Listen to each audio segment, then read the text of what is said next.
today is June 20th, 2019. We're here interviewing Mrs. Mandy Ko. My name is May Lebron. I'm An Tu Dang. Okay, so let's start off with the question, where and when were you born? Oh, okay, and it's going to be on record. Yeah. I was born in Hong Kong in 1969, so I'm going to be 50 this year. Really? You don't look 50. Oh, thank you. I'm Oh. glad it's on record too. What is your earliest memory? Of Hong Kong? Mm-hmm. I moved to Canada when I was 10, so I actually had a lot of memories growing up there. I guess my memory would be going to a French convent school. What was different was the nuns were very mean and they were still able to slap us around.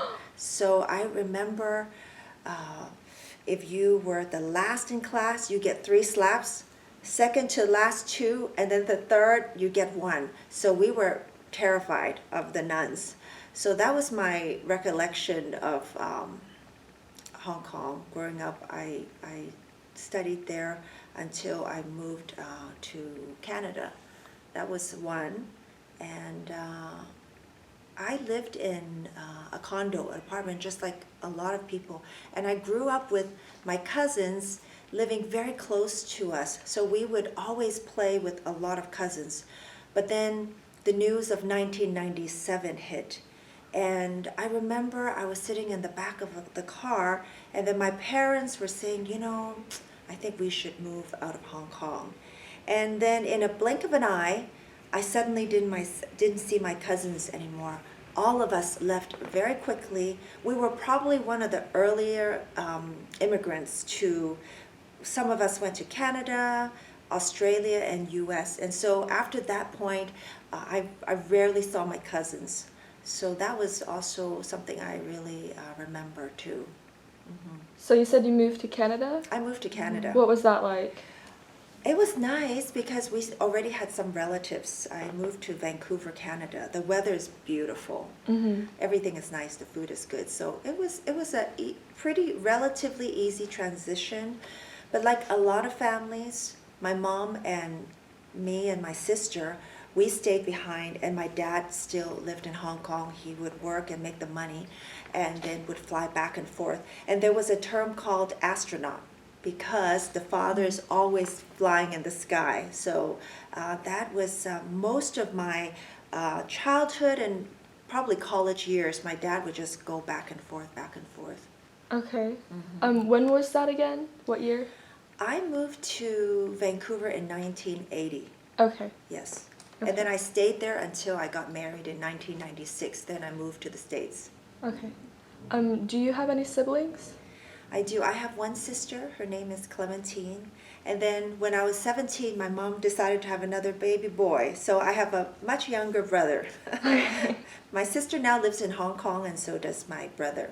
Okay, so they moved back to Hong Kong from Canada? They were educated in Canada, Mm-hmm. and like many of our friends, after they graduated from college, they went back to work in Hong Kong because you can get much better opportunities and make more money there. Okay. So you said you went to school with like the nuns, and did It was you? a very strict French Mhm. Catholic school. Did you have any friends at that school? Yes, I had a lot of friends, and the beautiful thing is through Facebook we still keep in touch or found each other on Facebook. Wow. Yes, but of course we're all over the world. Australia, some still in Hong Kong, some in Canada and the States as well. Mhm. What did you think your life would be like when you got older? You mean when I was young? When you were thinking about- young. Mhm. It's interesting because I just found some old letters that I wrote to my future self. So I think I wrote a letter when I was 13, and then 23, 33, and I just recently wrote a letter to myself. So I guess when I was 13, I didn't really like school. So I said something like, maybe I will go into fashion design and have some kids. And at that point, I guess, reading fashion magazines. So it was interesting to see that it changed. So when I first got married, I had big goals and dreams of making a lot of money in real estate. And then when I got older, I shifted. I saw, when I was young, I led a very sheltered life, but only from especially moving and getting married and working in the States and owning apartments, some in not so good areas, I saw the problems of society. Then, in my 30s, I realized, there is a lot of things that I can help with. Where whatever I see, if I can make it better, I should. So I think in my 30s, I realized I would like to make the world, a better place. I have the power as a landlord, just to, even where I do business, to be a positive impact in my community.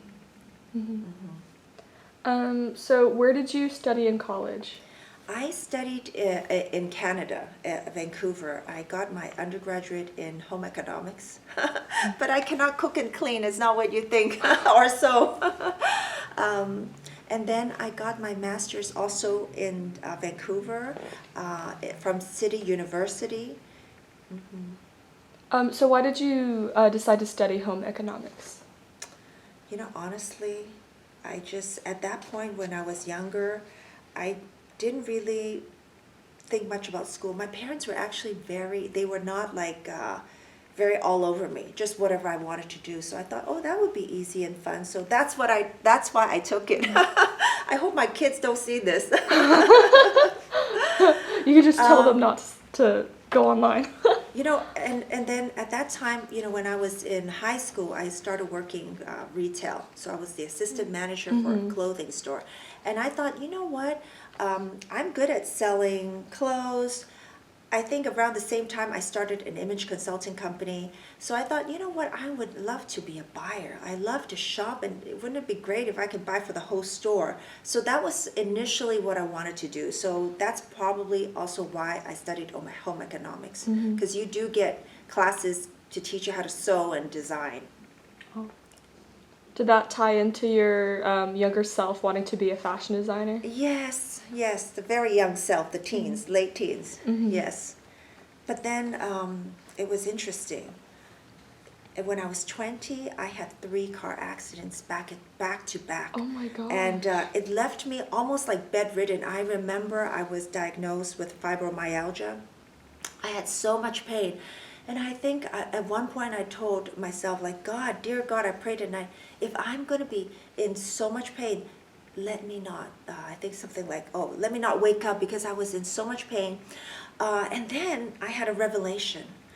There was a voice inside me and said, well, Mandy, because you're going in the wrong direction. You weren't listening. That's why you had these car accidents back to back. You need to do something more with your life. You're not heading in the right direction. And it was interesting, because it's almost like I didn't even question who was talking to me. And then I remember that when I was younger, when I was exactly 12 years old, at a particular location, a voice did impress upon me, telling me, Mandy, when you grow up, you're going to help millions of women and children. And that voice came back to me. And without second thought, I said, okay, you're right. I am not, living my life to the fullest. Okay, then I'm not going to go into fashion design. I'm not going to study in Paris, because that was my initial plan. My initial plan was to become a buyer, but I also had plans and even drawings from my classmates to do something similar to Spanx, to design Spanx. I was telling my father, can you help get me a factory? I would like to make these undergarments. That's gonna, lift where you need to lift, suck it in where you need to suck it up. And so, but it was not meant to be. So somebody else designed that. What was your college experience like? It was good. I made a lot of friends. And I think really, honestly, college, I don't remember really anything that I learned. But I think it taught me, if there's something you don't know, you can find a way. You can research it. And the friends that I made, I still keep in touch. And yes, I feel like I learned a lot more with real life experience. When I really left my home when I got married, when we started our own real estate investment company, when I saw the problems of the society, met people, I think that's when I really learned a lot about life. Mm-hmm. In college, I still lived at home. It was very sheltered. Okay. When did you get married? 1996. Okay. Do you have any children? Yes, I have 3 boys. My oldest is 19. He goes to UT Austin, and the second one just turned 17. All boys, and the third son, his name is Ashton. So Tyler, Ethan, and Ashton, Ashton is 14. Cute. So what brought you to Houston, and what has been the most difficult factor in your moving to Houston? You know, I was, so when we first got married, we purchased our first property in Las Vegas. And then we moved to Phoenix. For a while, we were driving between Phoenix to Vegas. Then my oldest son was born in Phoenix. And then a real estate opportunity came up in Houston. So when I visited Houston with my husband, I went to Sing Sing restaurant on Bel Air. Mm-hmm. And then I saw, wow, there's so many Chinese restaurants here. I said, we got to move here. I like this property. Let's buy it and move here. Because where we lived in Phoenix, there was only one Chinese restaurant. You had dinner there, you ate dim sum there. That was the only one that we knew of. So here, actually, it was not difficult. I made friends instantly. I really like Houston, so it was a good move. Mm-hmm. Love the restaurants here. Yes. Definitely. Do you have any other source of support other than your family in the adaptation to a new life when you first moved here? You know, I think I'm a very adaptive person. So even if I didn't have any friends, I would make friends right away. Even if I didn't have real blood-related families, I would still bond and find family-like friends. So I really had no difficulty here. Like my friend Betty G, she's like a mom to me. My parents, they don't visit Houston often. We usually go to a different country to meet, so they don't come often. So I think the only difficult thing, I wouldn't even say difficult, is because when I grew up, my parents were not really involved with my schooling. So I was kind of like shocked when I see how hands-on the parents are. Up to this day, my parents have never gone to a grandparents' day. This is like very new to us because they're not, they don't live here. So I think that's the only thing. I think my kids really never have that grandparents experience, and they never really got to play with their cousins like I did when I was in Hong Kong. Mm-hmm.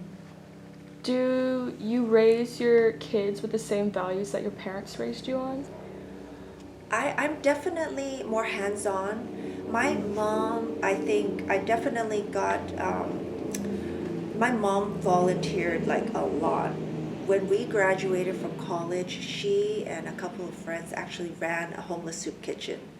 And she's always the president of the Lions Club. And so growing up, instead of going shopping or getting our nails done, we would be volunteering all the time. So I actually learned a lot of valuable skills in fundraising and giving back to the community. And this is something that is very important to me. And I think this is something that my kids know is a very important value in our family. So all the time we're volunteering, giving back, and when we have something, my kids know we have to share. So I think this is what I learned from my mom that I've transferred to my boys.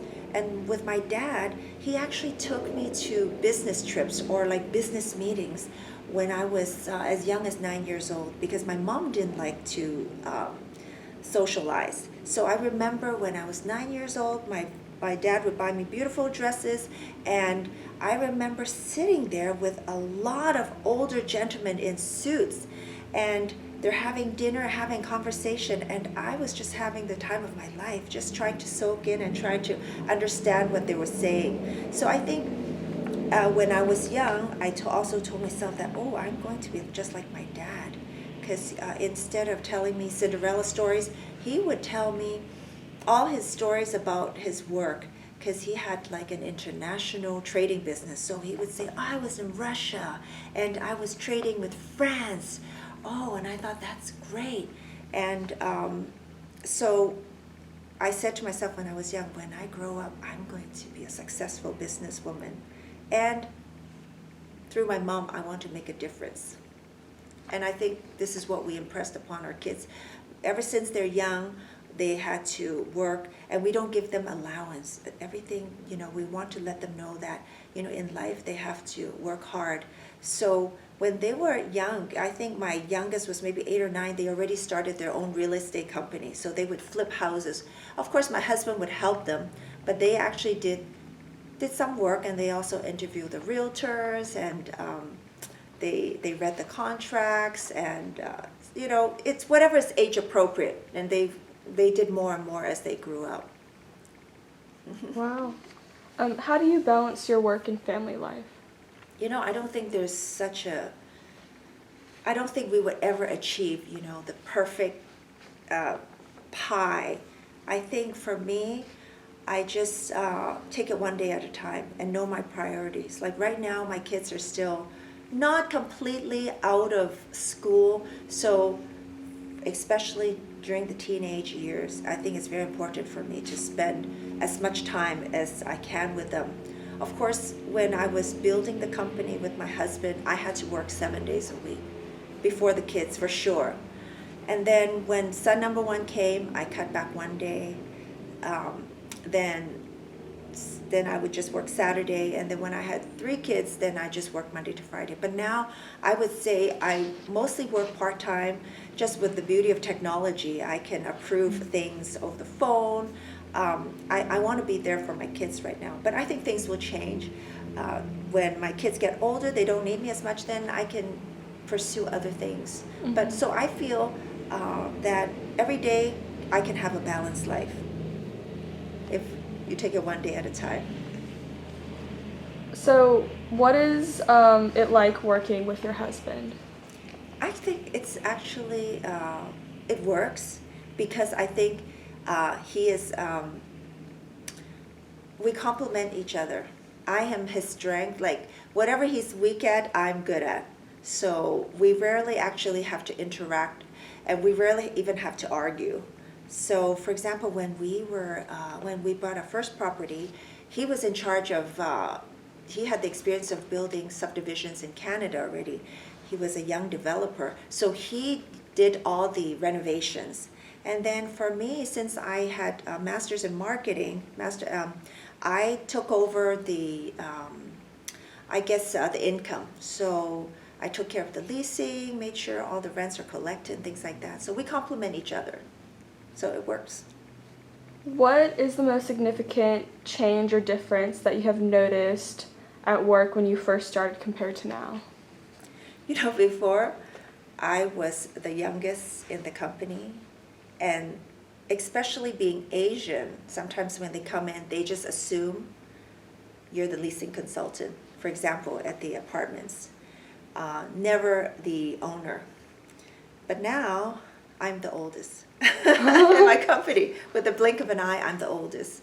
So I'm lucky to have a young staff. They teach me a lot about technology. So we try to go paperless before other people. I have all these cool apps they tell me about. So I think that's the big change. Can you recall the biggest challenge you have faced in your career, and how did you overcome it, and what does it mean to the person you are today? It's funny because I was just mentioning to my husband that, all these years I've worked with him, I never went home and cried and said, oh, I had a bad day or somebody wronged me. I think it's just my personality that if I see something is not right, I will try to fix it.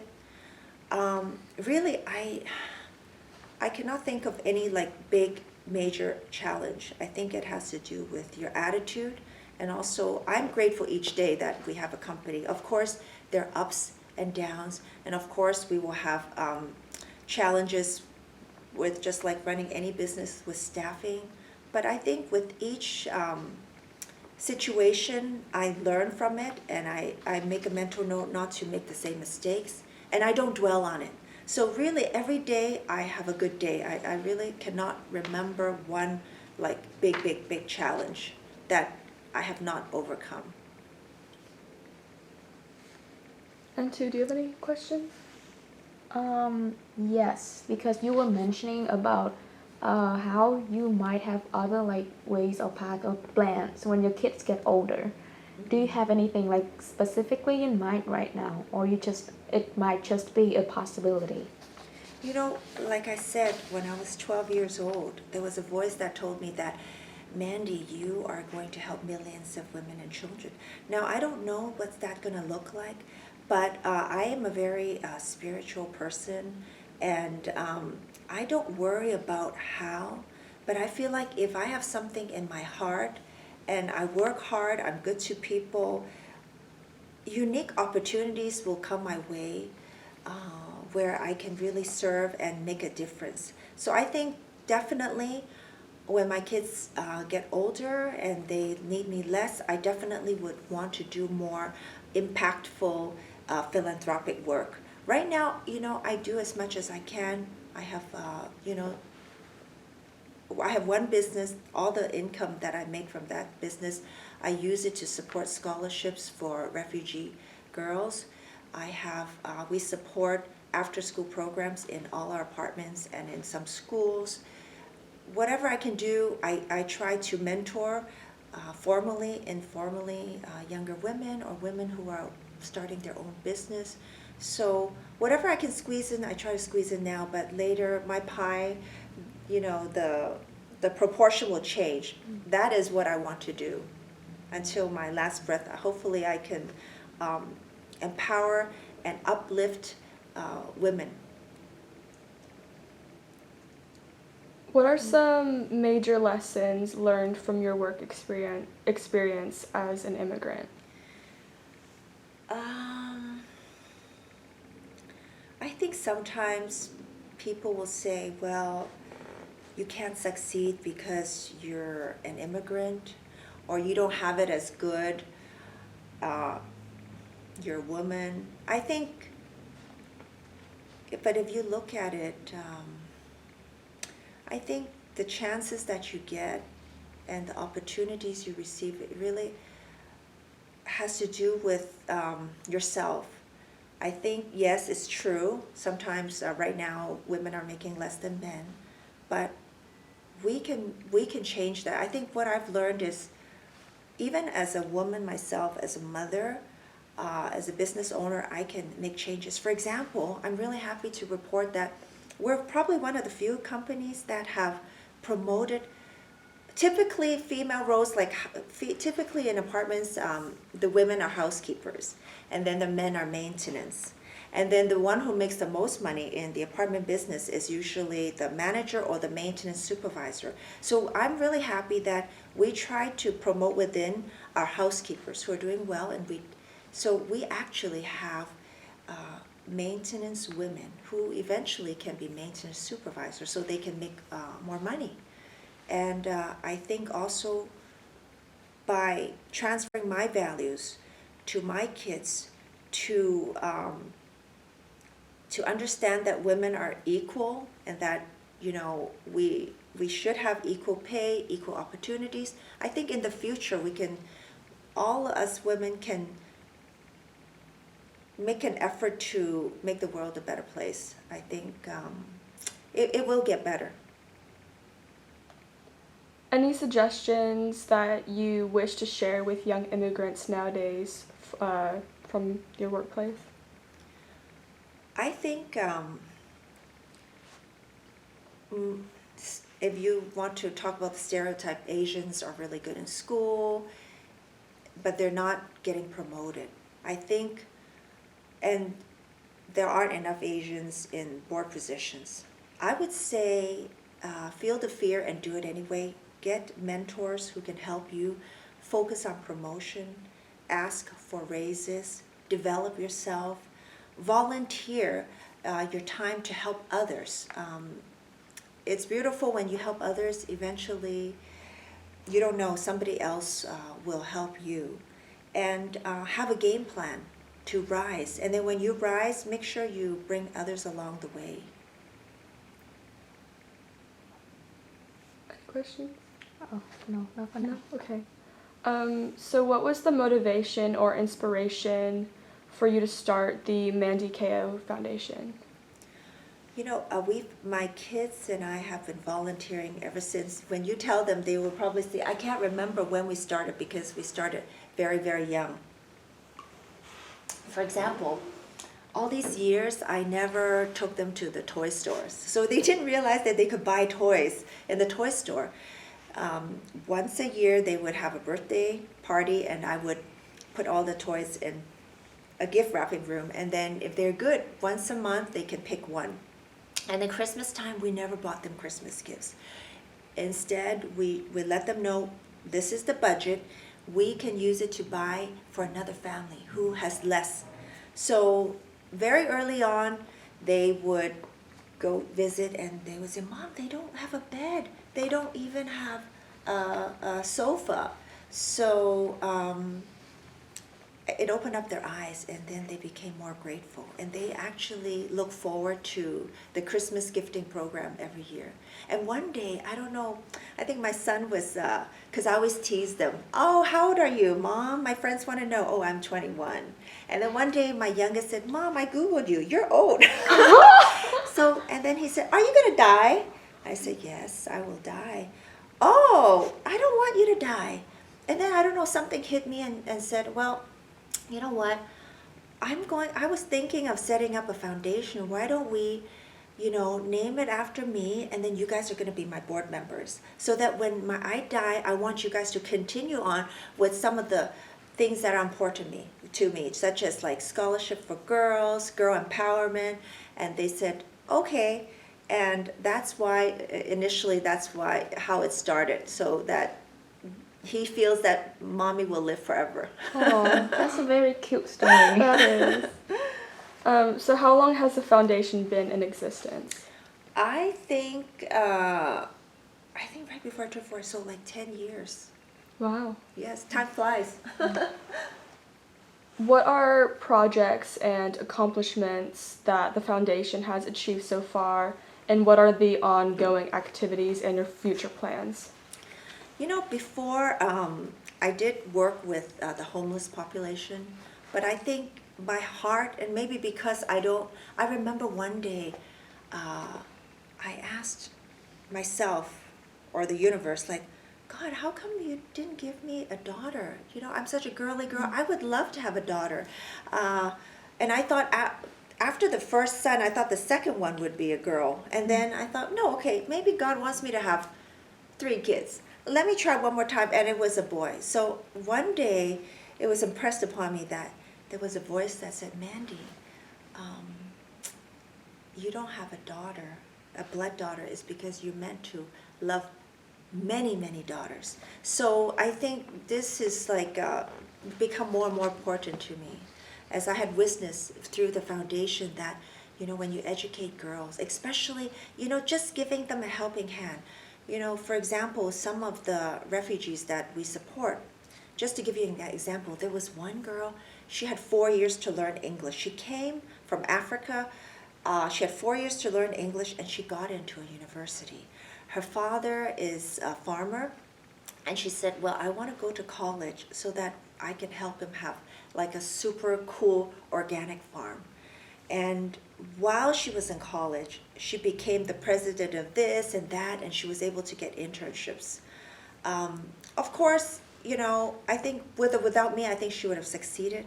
But the fact that, a stranger gave her funds and gave her mentorship opportunities, I would introduce also my friends that in the same field that they would like to pursue. I think to them that gave them that extra, that vitamin boost. And some of them shared with me, and it's so touching that through meeting, each other, they said they're going to, when they can, they become established, they will actually do the same. They would also mentor other women. So I think to me, that has been the most impactful, is to be able to witness how just a little bit of love and support that these girls can really become leaders and make a difference, and then the positive cycle begins. Is the foundation 100% privately funded or receiving support from elsewhere? And if so, where have you been getting the support from? So it's self-funded by myself. As I said, there's one business that that the money I receive, then it goes to the foundation. But for example, for my birthdays, I always tell my friends I don't need anything. So sometimes they would write a check for Mandy Kao Foundation. That's probably the only fundraise that I would consider, but it's 100% self-funded. Wow. How do you relate your personal experience to the mission of the foundation? Like I said, I think I just have this desire to, I think I want to do well and have a good life, but I want to see other women, other girls, to have the same opportunities and choices that I have. So I think through the foundation, through the scholarships and mentorships, and especially even the after-school programs, I think that I feel like it is aligned. Has being a parent changed you or the way that you see the world?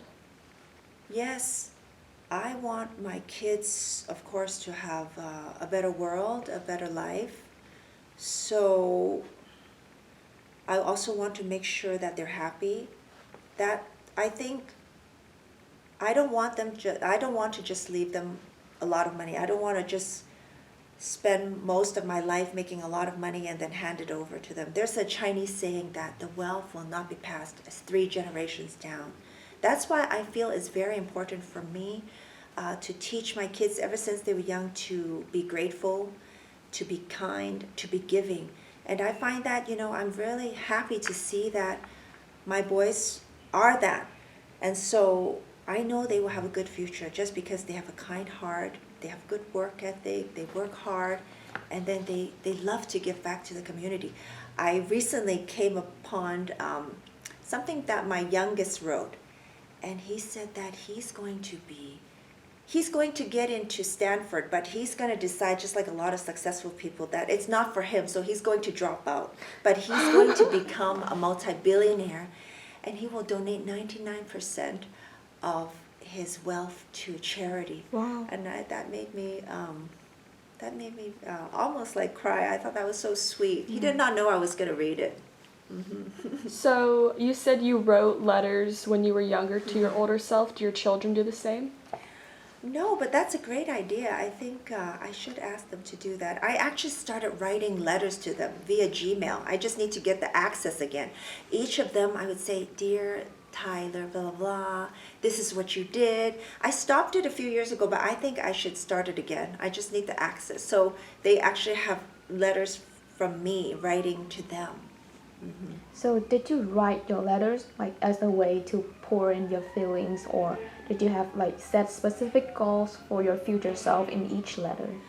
No, it was funny because I had the format like, these are things I love, this is what I like to eat, this is what I enjoy, and then this is what I think I will do in the future. So I kind of copied the same format, and I kept it all these years. So I'm writing a new one, and I'm going to keep writing just and see. It's interesting when you write and document things, you realize, wow, things change, but you don't realize it. Do you consider yourself open-minded with your children's choices of interest, or more of a tiger mom? I don't think I'm a tiger mom, but maybe in US I might be. Definitely, I'm not a tiger mom. I tell my kids, for example, that they can study anything they like. I took them to different colleges. I took them actually all over the world, to Europe, Asia, Canada. I said, you can go to any school you want to. It's up to you, and whatever you want to study. The most important thing is you have to be happy and find something you're good at. and then combine it with passion, and then the money will follow. So I think I'm pretty easygoing. I never tell my kids they have to be a doctor or a lawyer or an engineer.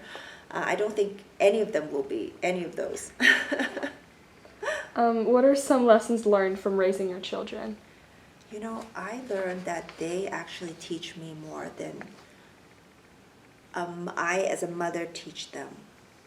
I think kids come into our lives to maybe heal a certain wound that we have or teach us different lessons. All my boys are different, and they each teach me different lessons. So maybe one may be more difficult, so I would have to learn patience. One may be happier and one may be more melancholy. Then I have to think of, okay, what can I do to learn myself so that I can share it with him to make his life better.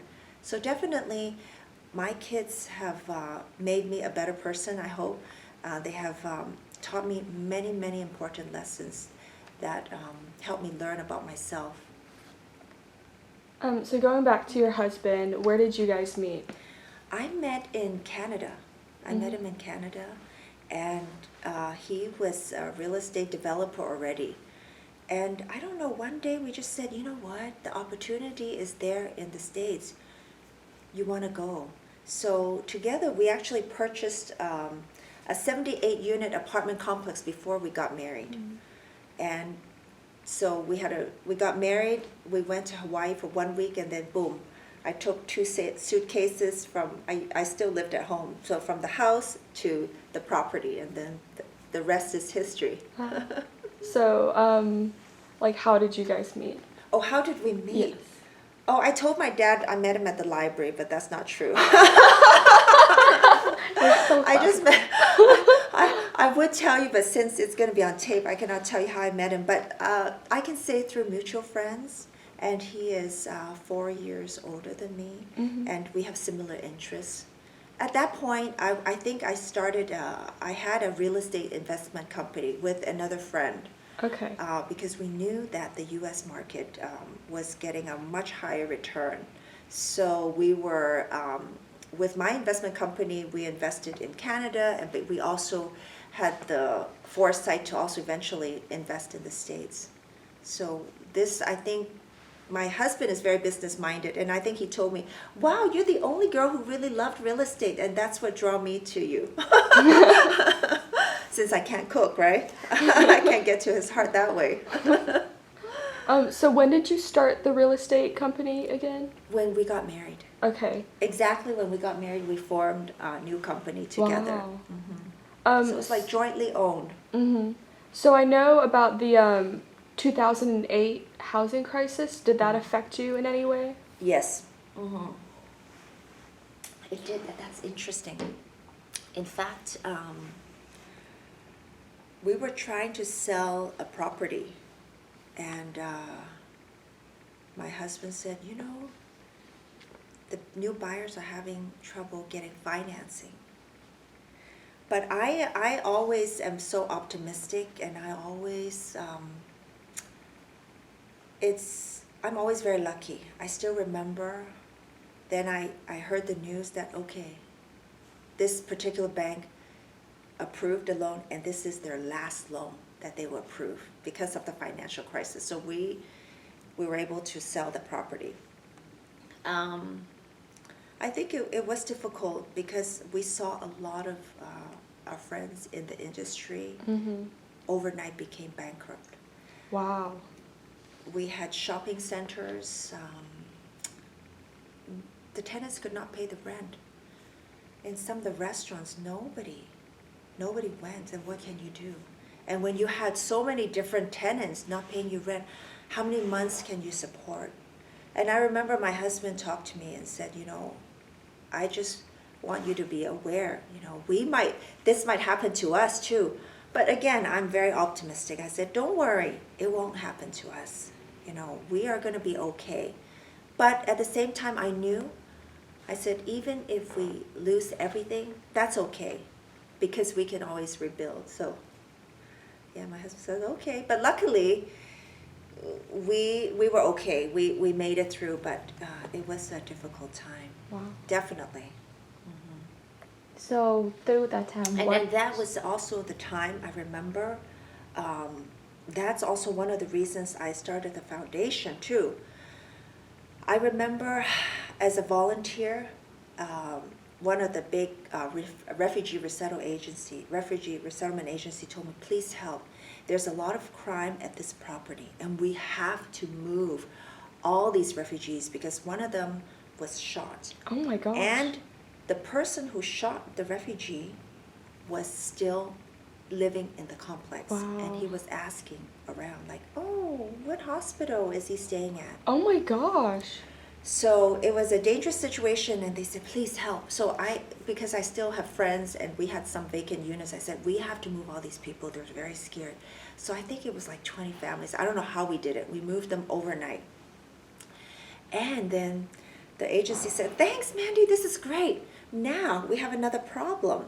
Now you've moved them to different school district. So we need you to pay for the school bus to pick them up to drive the kids to a different place. So that was actually going to be not just a few $1,000s, it was going to be more than that. So I said, okay, I'll pay for it. And I remember my husband having a conversation with me. He said, no, we've got this financial crisis here. You cannot keep saying yes, yes, yes. Because, that's my nature. Whatever I have, it's okay to share. Everything is going to be okay. And so I said, okay, I'll figure something out. And just like instantly, I thought of this business.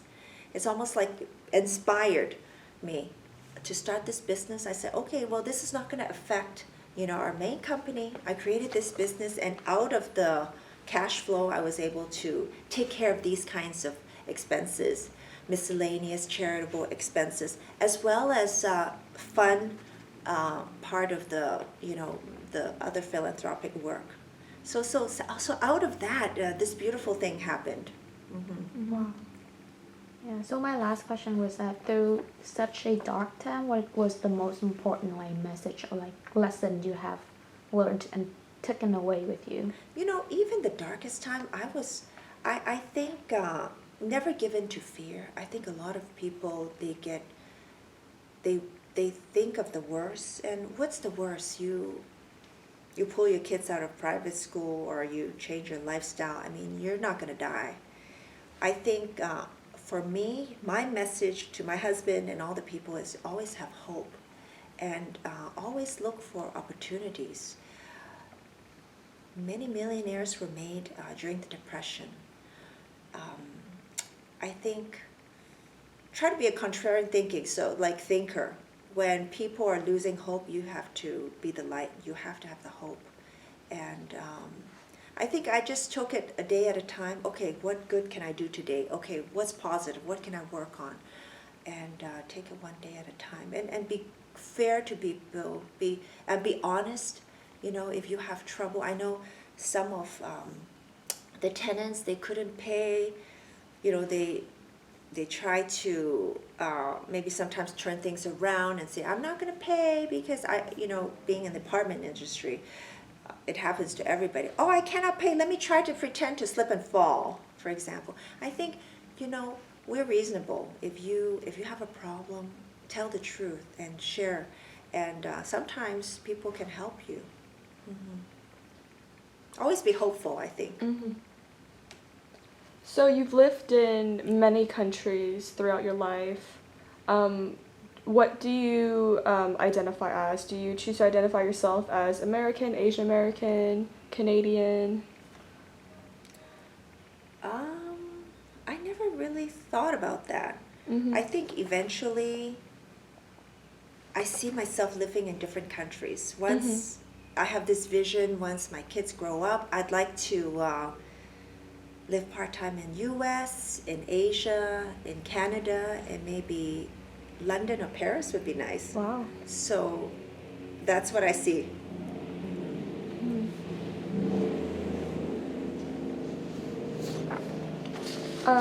Do you enjoy any particular books, movies, magazines, sports, or any other hobbies? I love to read, and actually I love to listen to Audible. I just finished listening to Melinda Gates' new book. What is it called? Lift. Melinda Gates' new book. It was so inspiring. Mm-hmm. So when I'm driving, I'm always listening to biographies. That is what I love to do. And I meditate daily, and I write journal daily, and I read something positive daily. So these are some things that I like to do on a daily basis. Who has been the biggest influence in your life, and can you tell me about them? I think different people at different times have influenced me. I remember my godmother, Maria. She was like a saint. Like, to me, she was like Mother Teresa. And she always told me to do good. She said, before I would go to sleep, she would share with me, I would ask myself, what good did I do today? And what good can I do tomorrow? And then she would go to sleep. I think that really impressed upon me, and I still try to do that today, asking, myself, what's great that happened to me? What good did I do today? She helped people every day, and this is, I feel like this is like my motto. If I wake up, who can I bless? Who can I just even offer a smile? Or who can I help without expecting anything in return? I think when I was young, she helped me, impressed that upon me, and I think she's one of my big role model. And then when I read about other women, especially, for example, what Melinda Gates is doing, her charity work, how many millions of people she's helping. Right now, she's inspiring me to be a better person, do more for others. How do you envision the future of Asian American and young women in our community, especially with the contribution of yours and many others? I think that we're going to continue to see more women take on leadership roles. More and more women are getting educated, more and more women are starting their own business. They are going to have a bigger voice. They're going to have, hopefully, I think we're seeing that more and more women are going to lead big companies. More and more women are going to be in board positions or positions where they can really make changes to help others. I think that's what I envision and I see. If your great-great-grandchildren were to listen to this years from now, is there any wisdom you'd want to pass on to them or just future generations in general? I think I would like to tell my great-great-grandchildren that love is the answer. I think so. Like, love yourself, love others. That's it. That's all. And do you have any more questions? So you have talked a lot about how you want to contribute to the community, and this is just a very random question, but if you can get one thing back from them, what would you hope to receive? The funny thing is when you give, and my kids can tell you, they always tell me after they go volunteer, like, oh, Mom, thank you for taking me. I had fun. I think when you give, and when you give without expecting anything in return, actually you receive more. Because I think you're spreading love, and then you are the energy that you give. That's what I believe in. So actually, I don't expect anybody who I've helped or done anything for to give me back anything in return, because I have already received the special gift. Mm-hmm. Yeah. That's a good question. Yeah, I was expecting you to reply with maybe the better state of their life with your help. Oh, I thought you want me to ask them to give me something. It is, that's why it's beautiful to witness. I remember And sometimes I don't have to give them money or a scholarship. I remember when I was working in Phoenix at one apartment complex we owned, I would always take these three brothers to church. And their mother was not hanging around with good people. In fact, there was one time he came to my house and said the boyfriend held a gun to the mom and he was Oh so my scared. gosh. But every Sunday, I would knock on his door. They would the boy, the oldest boy, would open the door and his face would just smile. It lit up. I was only taking them to church and maybe to eat at McDonald's afterwards. I remember the kids would come out, but then I would see bodies laying on they were probably partying or taking drugs, who knows. You know, this young man is probably in his 30s. He reached out to me via Facebook and said, I just want to thank you for taking us to church. Thinking about it, just, you know, the kids, they don't have much. Just taking them to church, they said, changed their lives forever. Wow. So, just to, I get a lot of thank you cards. I have so much that maybe one day I will make like an art, because I just, all these kids, you know, you don't realize you just do a little bit for them, and that really changed their lives forever. So I was really happy to hear from him. It was maybe 2 years ago, and yes. Yeah.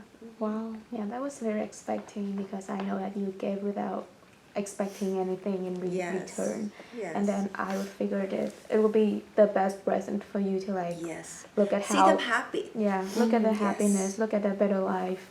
Yes. Yeah. Sometimes though, it's funny. You think you do a lot for them, and maybe it doesn't help them that much. And sometimes you do something that you don't really expect to change their lives, and it does. So you never know. So that's why I think it's important to keep giving. And if you see something you can help someone with, because you never know that you can really change their lives. Yeah. Mm-hmm. Yeah. Any more questions? Is there anything else you would like to say, or? No, that was a wonderful interview. All Thank right. you for Thank having you so me. much. Thank you so much for coming. Yeah. Thank you.